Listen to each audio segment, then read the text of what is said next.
offensively, we're preaching ball security and explosive plays and managing the game and being able to run the football and the physicality in the run game. And defensively, we're talking about the absolute opposites. Limiting the big plays, getting turnovers. So, you got to create that medium somewhere as a head coach and be realistic about where you are. But when you have spring ball, regardless of what you say, that you walk off the field, there's a winner and a loser. So you got to have your guys and put them in competitive situations. Also put them in situations where they can be successful. Playing our league, I think both of those guys have the intangibles you want at the position. I really do.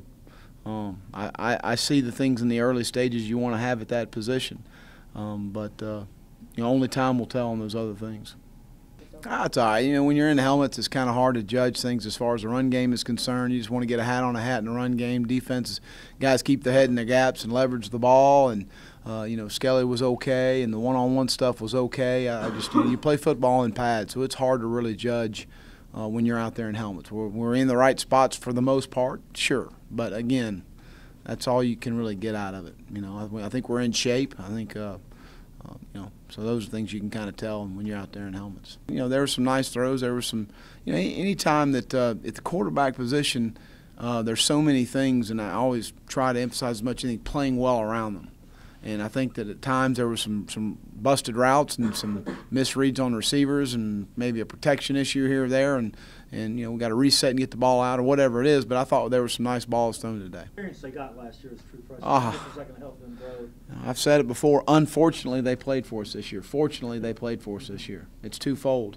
Unfortunately, and it's not an indictment on either young man. I think they're going to be really good players, but playing as a freshman at that position is different. It's different than every other position. And putting under those circumstances in a new offense and having guys around you, they weren't even sure what was going on at times a little bit. And, we had a young offensive football team. You really look at a year ago, last year at Pro Day, we had 4 offensive linemen working out. 2 of them are starting in the NFL right now.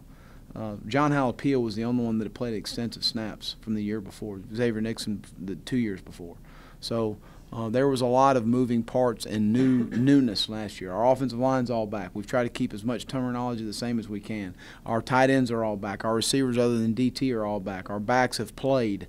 They're not all back, but they've played. So that position's kind of the new position. Everybody else is kind of they've been in the arena in the SEC. So that certainly will help us.